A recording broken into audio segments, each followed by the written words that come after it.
Assalamualaikum warahmatullahi wabarakatuh.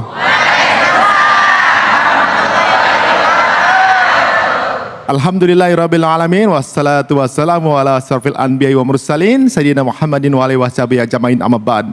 Yaitu di Cahaya Hati Indonesia. Dan alhamdulillah hari ini kita punya tema Muslim yang benar Muslim. Dan tidak kalah tentunya juga kita akan siapkan para guru-guru yang sangat luar biasa yang mendampingi kita semuanya. Ada guru kita Ustadz Kang Rashid. Assalamualaikum Ustadz. Waalaikumsalam Mas Ari. Masya Allah, semoga Allah menjaga Ustadz kita ini. Dan juga ada guru kita juga Ki Haji Misbahuddin. Assalamualaikum Ustadz. Waalaikumsalam Mas Ari. Aduh, semoga sehat Ustadz ya. Amin ya Allah. Amin.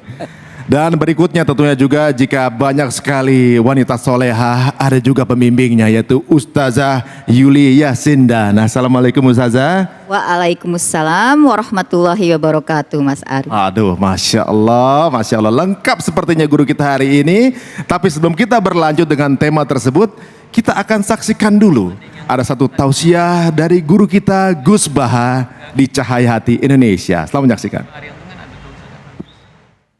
Jadi saking pentingnya untuk bahagia itu sampai Allah itu kadang ngendikan hal yang nggak penting, tapi menjadi penting karena untuk bahagia.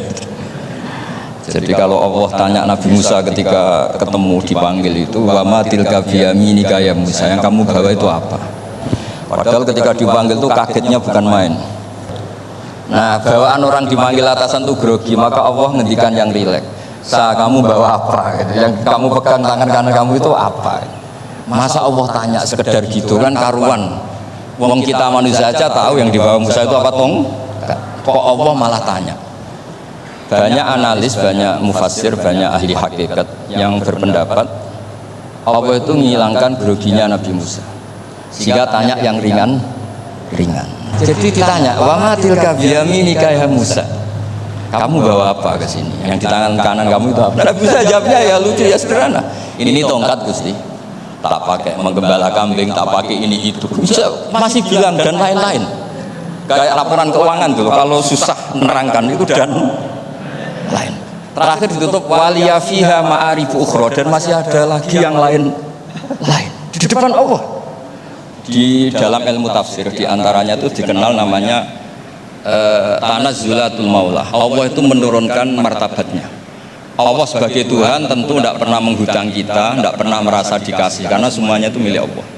Tapi Allah untuk memotivasi orang amal itu ngendikan Allah manggalladzi yuqridullaha qardan hasana. Siapa yang mau menghutangi saya?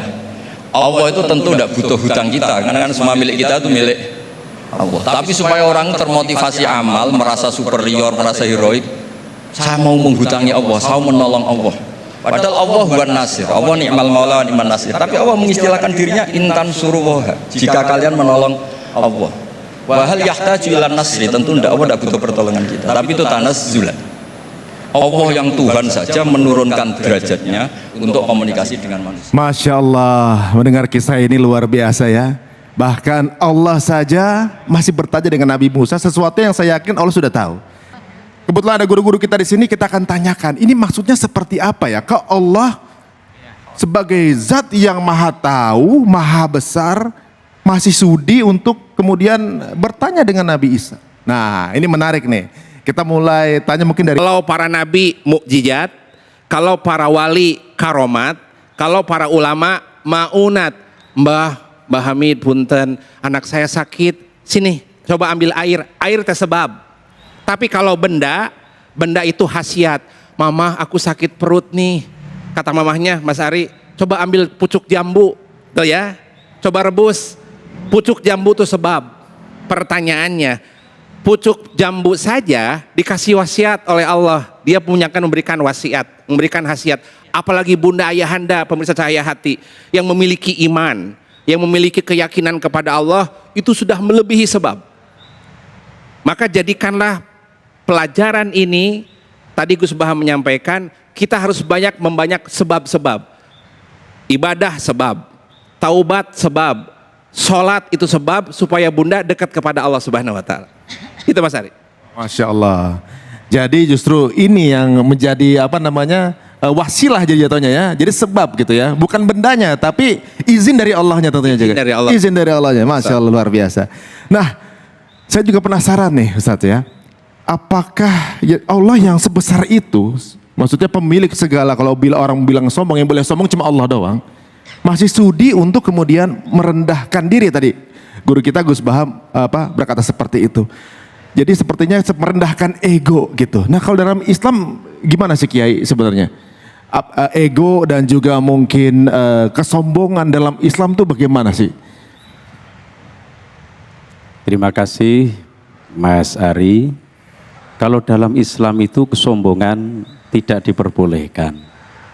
Kecuali menyombongi terhadap orang yang sombong. Sebab orang seperti apapun ilmunya, alimnya, pinternya, kalau memang sombong itu benar-benar dilarang oleh agama. Ya, maka diupayakan kita semuanya ini janganlah jadi orang yang sombong. Karena kesombongan itu akhirnya akan mencelakakan dirinya, baik dunia maupun akhiratnya. Ketika tadi saya melihat ya keterangan-keterangan dari Gus Baha, memang beliau ini salah satu ulama yang ahli tafsir Al-Quran. Ketika beliau menjelaskan sangat detail dan dalam sekali, termasuk di dalamnya itu ketika menerangkan tentang kejadian Nabi Musa alaihi salam. Salah satu mukjizat Nabi Musa telah disampaikan oleh Pak Yerosi tadi. Hanya sekedar tongkat bisa membelah lautan. Itu kalau tidak ada kekuatan Allah, Nabi Musa pun tidak akan mampu seperti itu. Juga ketika tongkatnya bisa berubah bentuk menjadi seekor ular yang besar, itu pun kalau Allah tidak berkehendak tidak akan mungkin bisa terjadi. Inilah kekuatan Allah yang maha di atas maha. Wah luar biasa ya. Nah saya penasaran dengan Ustazah nih. Nabi Musa ini kan selain tadi Allah merendahkan diri, kalau tidak salah saya dengar bahwa beliau adalah nabi yang secara lisan mungkin agak sedikit berbeda dengan nabi yang lain, sampai ada doanya Rabbi Sodri Sodri. Nah tapi yang dihadapi itu musuhnya Fir'aun. Nah ini luar biasa nih. Sebenarnya apa hikmah yang bisa kita ambil tuh Ustazah dari situ? Dengan musuh sebesar itu, dengan kemampuan yang diberikan berbeda terhadap Nabi kita Nabi Musa alaihissalam, tapi ternyata mampu akhirnya memberikan banyak sejarah dan juga hikmah buat kita untuk tetap berada di jalan Allah. Ustazah. Terima kasih Mas Ari ya. Assalamualaikum warahmatullahi wabarakatuh. Waalaikumsalam warahmatullahi wabarakatuh. Nah, ini berbahagia sekali saya bisa bertemu dengan orang-orang Cikarang, Masya Allah ya.